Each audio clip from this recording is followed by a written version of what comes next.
esta nueva emisión de TVC4 Noticias para este miércoles 13 de septiembre. Mi nombre es Verónica Ispuro y te presento las novedades.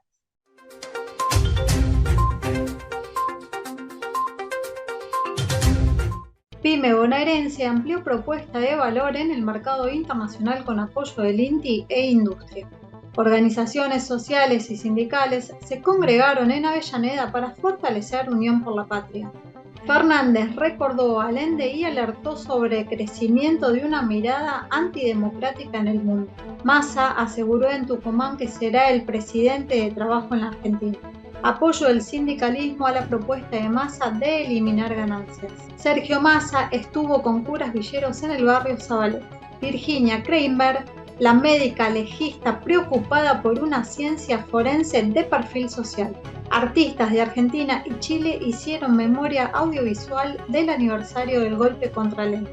Murió Rubén Darío Carolini, el descubridor del dinosaurio carnívoro más grande del mundo. El Vaticano beatifica a una familia polaca asesinada por los nazis por esconder judíos. Obispo Mestre se despidió de diócesis marplatense tras su designación como arzobispo de La Plata. Se realizó la 10ª edición de Roya Haná Urbana.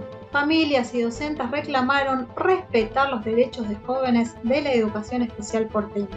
Puyaro fue electo como primer gobernador radical de Santa Fe de la actual era democrática. Nueva terminal de ómnibus en Chaco. Escapada de primavera a un parque nacional con historia, Sierra de las Quijadas.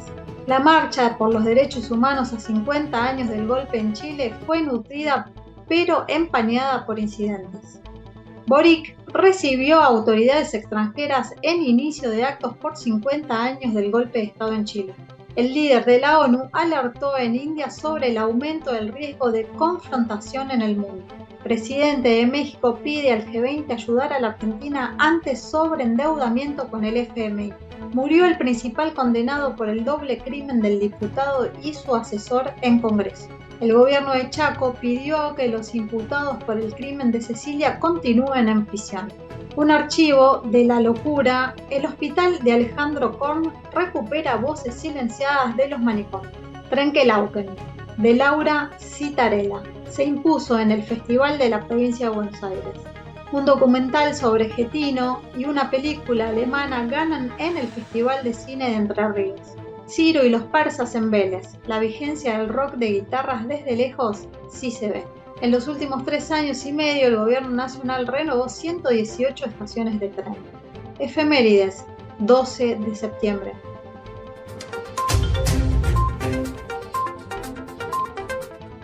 La firma Pima Open Park, dedicada a la fabricación e impresión de etiquetas autoadhesivas, amplió su propuesta de valor en el mercado local e internacional con el apoyo técnico del Instituto Nacional de Tecnología Industrial y financiamiento de la Secretaría de Industria y Desarrollo Productivo de la Nación. La pyme bonaerense logró adquirir equipamiento de última generación, lo que le permitirá mejorar sus procesos productivos y ampliar su propuesta de valor en el mercado local e internacional y sustituir importaciones. A través del INTI, la firma recibió asistencia técnica para implementar procesos de mejora continua y reforzar su competitividad.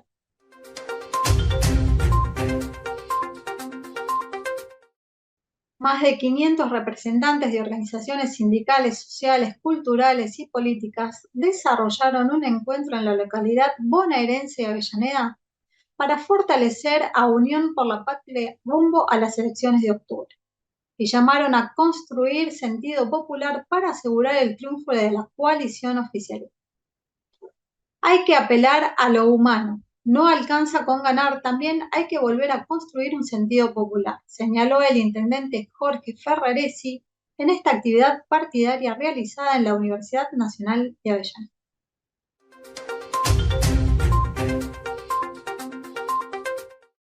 El presidente Alberto Fernández recordó con pesar el golpe de Estado del 11 de septiembre de 1973 contra el mandatario chileno Salvador Allende y alertó sobre una mirada antidemocrática que crece en todo el mundo.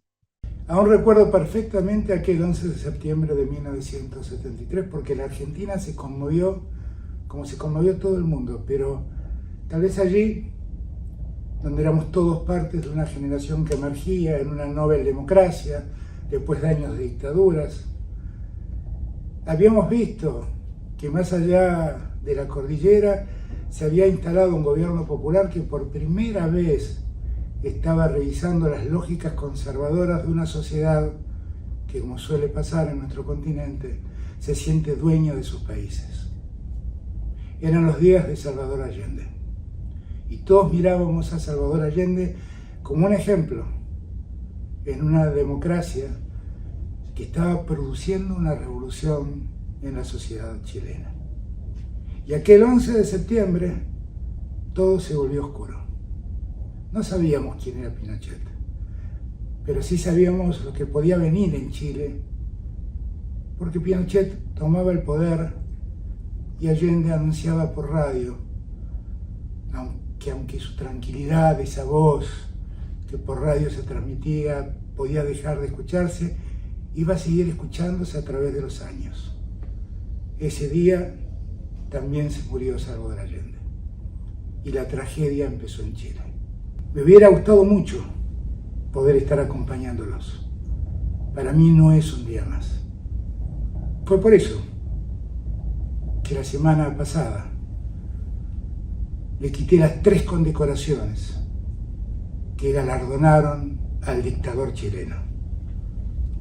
Y ya no va a poder invocar más en su currículum ni él ni sus herederos, que la Argentina lo consideró digno de la Orden de Mayo ni de la Orden del Libertador General San Martín.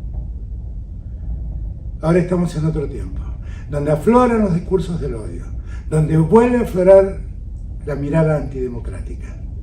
En Chile, en Argentina, en todo el continente, en todo el mundo.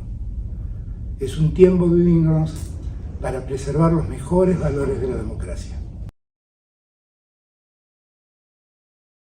El ministro de Economía y candidato a la presidencia de Unión por la Patria, Sergio Massa, aseguró que será el presidente del trabajo en Argentina. Y manifestó que se pagará al Fondo Monetario Internacional para que se vayan de la Argentina y nos dejen decidir de manera soberana, al relanzar su campaña con un acto en Tucumán. Para el secretario general de la Unión Obrera Metalúrgica, lo dicho por el candidato presidencial generó expectativas en los trabajadores y diferenció el discurso del plan opositor que lo calificó de generar estupor entre los asalariados. La posibilidad de que el gobierno nacional avance con una eliminación del impuesto a las ganancias, expresada por el ministro de Economía y candidato a la presidencia de Unión por la Patria, Sergio Massa, recibió el respaldo de sindicalistas y las críticas de dirigentes de la oposición. Entre ellos, la aspirante a primera magistratura de Juntos por el Cambio, Patricia Bullrich.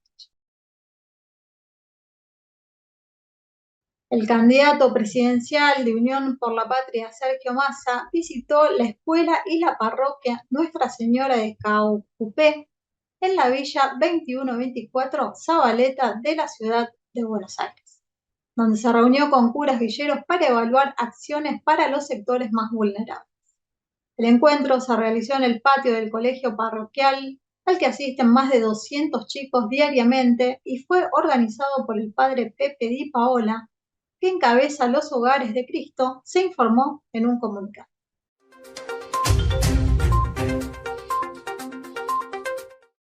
Un ejercicio de las ciencias forenses restringido al laboratorio debería considerarse mala praxis. A criterio de la reconocida médica legista Virginia Kramer, siempre preocupada por el promover el perfil social de estas disciplinas, de un derrotero que la llevó a liderar la primera pericia que probó torturas en democracia. Elaborar una versión modificada del protocolo de Minnesota para aplicarlo a femicidios y diseñar una red nacional de laboratorios forenses.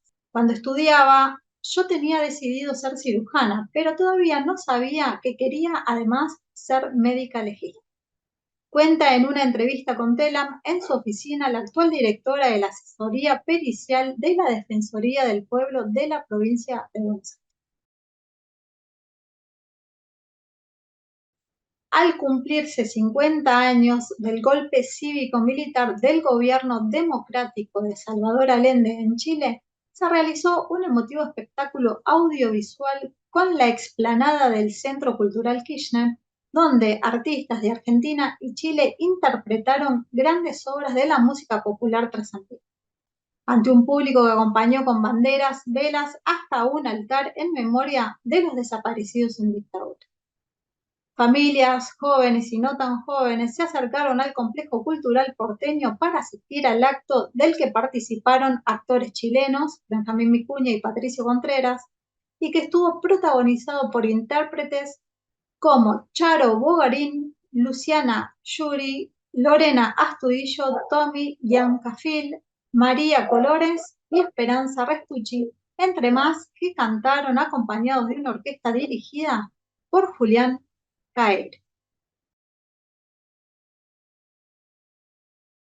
Rubén Darío Carolini, el panteólogo argentino que en 1993 descubrió el dinosaurio carnívoro más grande del mundo, murió a los 79 años en la ciudad rionegrina de Chipolete, donde se encontraba internado desde hace varios días. El fallecimiento de Carolini causó pesar en el área de Villa El Chocón, donde hizo parte importante de sus hallazgos, mientras que en redes sociales se multiplicaron las expresiones de dolor y de acompañamiento a su familia, que en los últimos días había convocado a cadenas de oración por su salud. La única especie conocida del género extinto Giganotosaurus lleva su apellido, ya que Carolini había descubierto los fósiles en 1993 en Neuquén, y fue esa provincia quien le realizó un homenaje en vida en mayo de 2009, como forma de agradecimiento a su gran aporte al patrimonio histórico y cultural el 14 de mayo de 2009.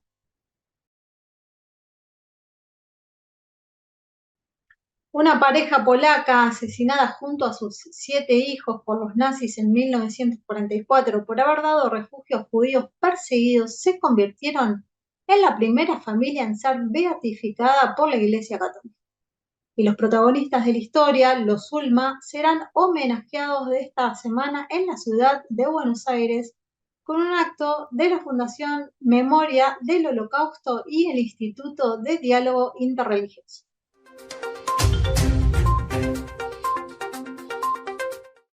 El obispo Gabriel Mestre se despidió de la diócesis de Mar del Plata, donde estuvo a cargo durante los últimos 6 años, para partir hacia su nueva función como arzobispo de La Plata, donde fue designado por el Papa Francisco. La despedida del obispo marplatense se realizó en la Catedral de los Santos Pedro y Cecilia, con una ceremonia y una misa que encabezó en la participación de cientos de vecinos y referentes políticos de la ciudad, entre ellos el intendente Guillermo Montenegro y la directora de la Administración Nacional de la Seguridad Social, Fernanda Robert.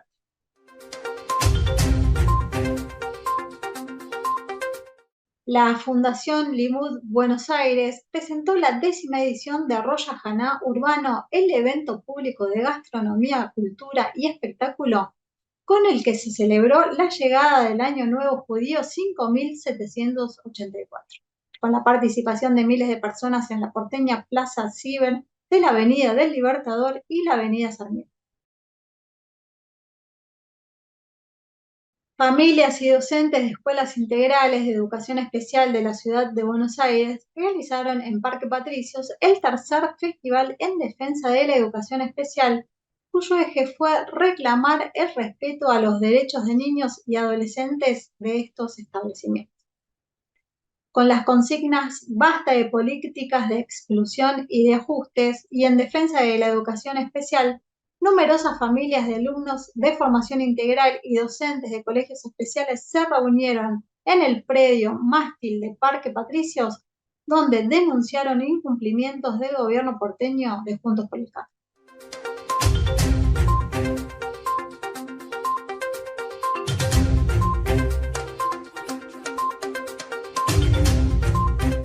Maximiliano Puyaro fue electo como primer gobernador radical de la provincia de Santa Fe en la actual era democrática, al lograr más del 58% de los votos y asegurarse la mayoría en ambas cámaras legislativas. La coalición que agrupa a la UCR, al PRO y a un sector del socialismo ratificó el favoritismo que había mostrado en las PASO y el gobernador electo celebró la victoria en público junto a la candidata presidencial de Juntos por el Cambio, Patricia Bullrich, y el jefe de gobierno porteño, Horacio Rodríguez Larreta. Puyaro se impuso sobre el senador peronista Marcelo Lewandowski de Juntos Avancemos y estará a cargo del Poder Ejecutivo Provincial desde diciembre próximo. El ministro de Transporte de la Nación, Diego Giuliano, encabezó junto al gobernador Jorge Capitanich y la intendenta de Barranqueras, Magda Ayala, la inauguración de la terminal de ómnibus en la ciudad chaqueña. La obra optimiza la conectividad en la región y brinda mayor seguridad, beneficiando así a más de 55.000 personas. Senderos que permiten recorrer una formación geológica de más de 100 metros de altura con enormes farallones rojizos donde se refugiaron diversos dinosaurios, bandidos rurales y hasta luchadores sociales se bifurcan en las serranías de San Luis y ofrecen una salida inesperada para la primavera.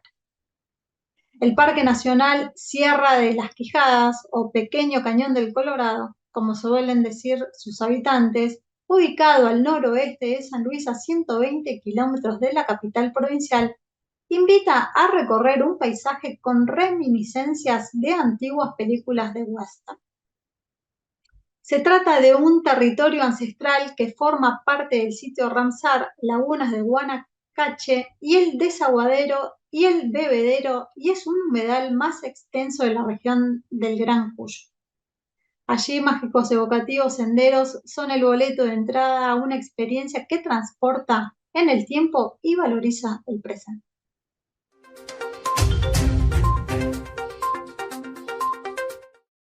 La Gran Marcha por los Derechos Humanos, en el día previo a los 50 años del golpe de Estado en Chile, convoca a metros del Palacio de la Moneda en Santiago, inicio con incidentes con carabineros que custodiaron a los manifestantes hasta el cementerio central de Santiago, donde hubo nuevamente corridas. La concentración comenzó a las 8:30 de la mañana en la Central Unitaria de Trabajadores, a metros de la sede del Ejecutivo, donde familiares de detenidos, desaparecidos y ejecutados en dictadura, además de militantes de izquierda, se acercaron a tomar pancartas con las caras de las víctimas. Los manifestantes no habían recorrido más de 2 cuadras de las 20 que debían caminar para llegar al cementerio, cuando se produjeron los primeros incidentes entre jóvenes con capuchas cubriéndose el rostro y carabineros, que respondieron con algunos gases y la aparición en escena de los carros hidrantes, popularmente conocidos como guanacos.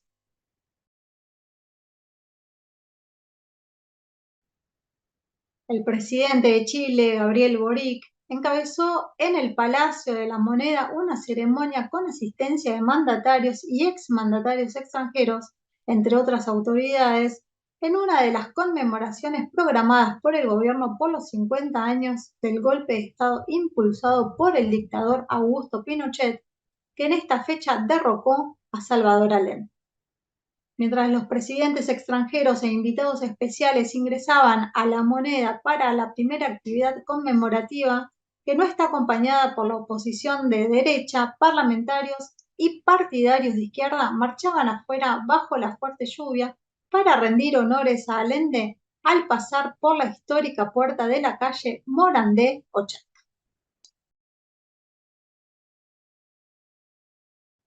El secretario general de la ONU, Antonio Guterres, advirtió que las divisiones crecen en el mundo y con eso aumenta el riesgo de confrontación, al encabezar una conferencia de prensa en Nueva Delhi en vísperas del inicio de la cumbre del G20.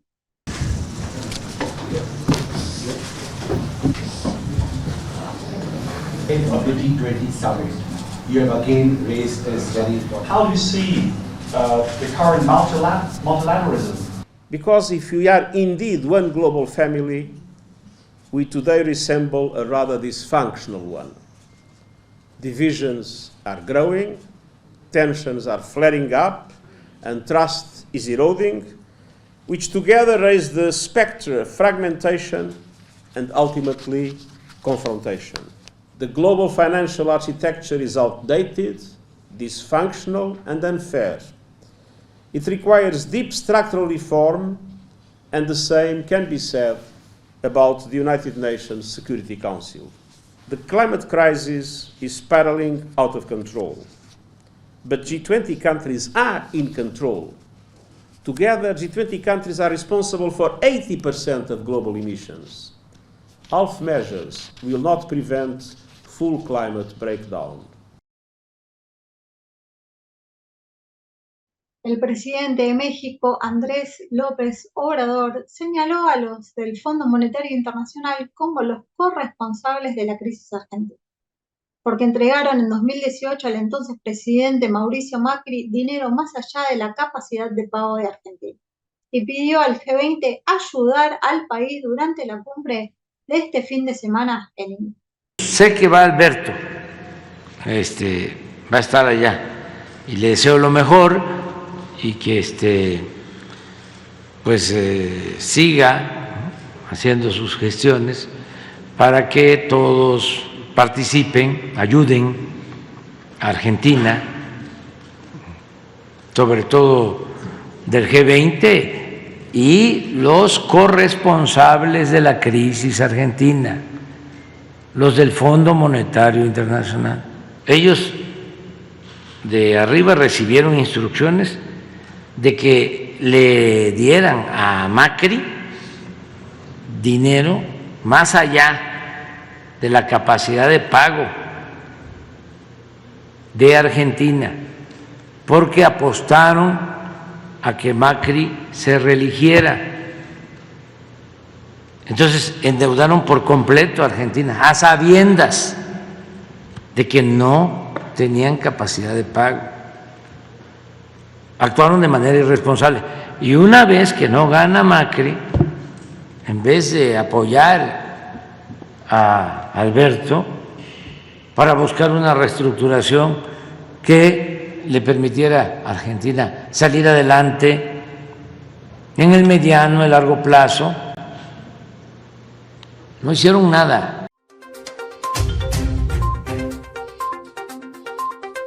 El principal imputado condenado por el doble crimen del diputado Héctor Olivares y su asesor Miguel Yadón, ocurrido en 2019 en la Plaza del Congreso, murió anoche luego de descompensarse en el penal federal de Marcos Paz, informaron fuentes judiciales. Se trata de Juan José Navarro Cáiz, quien en 2021 había sido condenado a 45 años de prisión como autor material del doble homicidio y cumplía su condena en el Complejo Penitenciario Federal II de Marcos Paz. El gobierno de Chaco pidió a la justicia provincial que los 7 imputados por el femicidio de Cecilia, la joven que desapareció en la ciudad de Resistencia el 2 de junio último, continúen con prisión preventiva, al señalar que de ninguna manera estas personas quedarán en libertad a menos que el Superior Tribunal de Justicia de la provincia así lo defina.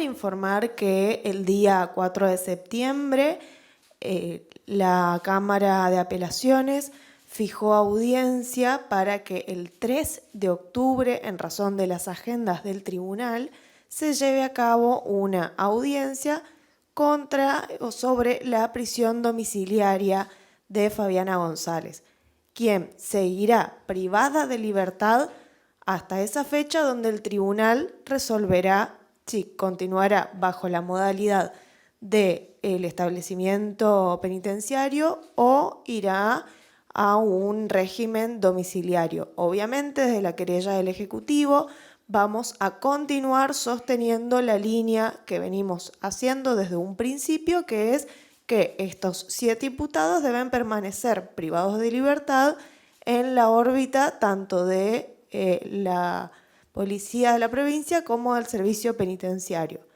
Por su parte, también las defensas de 3 de los imputados por encubrimientos plantearon un recurso de casación, el cual fue admitido contra las prisiones preventivas. Esto significa que el Superior Tribunal de la Provincia del Chaco deberá resolver esta cuestión.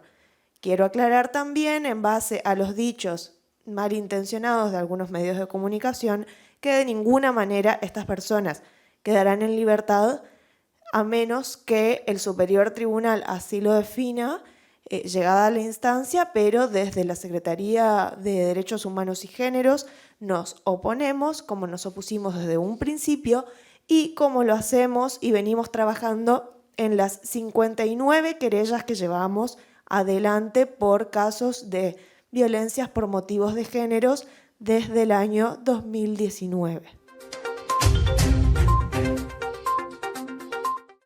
El relato de Dolores y Ramona, 2 mujeres internadas contra su voluntad por denunciar violencia en sus casas o en el de un hombre por su condición de sordo-mudo, fue abandonado décadas en un neuropsiquiátrico, son algunas de las historias que recuperó el archivo histórico del Hospital Alejandro Korn en La Plata, que con un acervo de más de 20.000 documentos busca reconstruir la vida de las víctimas de manicomios signadas por condiciones de encierro y tratamientos inhumanos como el electroshock.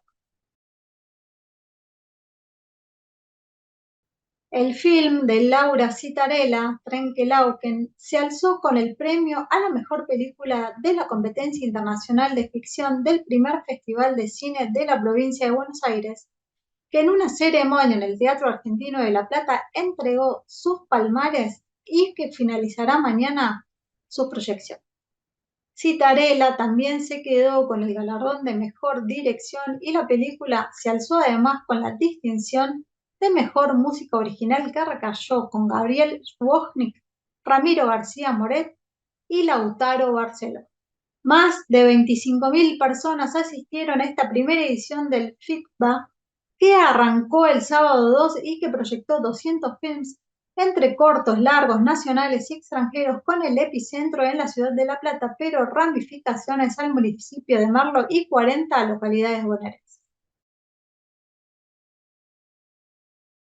Crónica de un exilio, de Micaela Montes Rocas y Pablo Guayar, ganó en la selección de cine nacional, mientras que la alemana Affair de Christian Petzold se hizo con el ojo de pez en la categoría internacional en el Festival Internacional de Cine de Entre Ríos. El certamen tuvo lugar entre el miércoles y la noche del sábado en Paraná. Contó con la asistencia de 8.500 espectadores entre 70 funciones gratuitas que se dispusieron en el polo audiovisual de la capital entrerriana.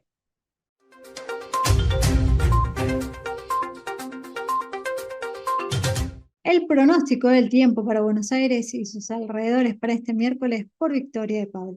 Pronóstico del tiempo para la ciudad de Buenos Aires para este miércoles 13 de septiembre. Cielo parcialmente nublado durante toda la jornada. La temperatura mínima será de 9 grados y máxima de 17 grados. Por la presencia de un centro de alta presión atmosférica desplazándose hacia el Atlántico, los vientos predominantes serán del sector sudeste, rotando al este por la tarde y noche. La humedad del 55%, la presión atmosférica de 1020 hectopascales y la visibilidad de 10 kilómetros. Para el día jueves se espera cielo parcialmente nublado por la mañana y algo nublado por la tarde y noche. La temperatura mínima será de 9 grados y máxima de 18 grados. Los vientos predominantes serán del sector noroeste. La humedad del 56%, la presión atmosférica de 1018 hectopascales y la visibilidad de 10 kilómetros.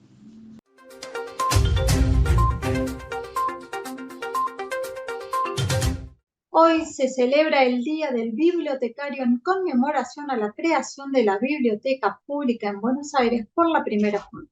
Iniciativa de Mariano Moreno, secretario del Gobierno Autónomo de España, surgido de la Revolución del 25 de mayo de 1810 en el Virreinato del Río de la Plata.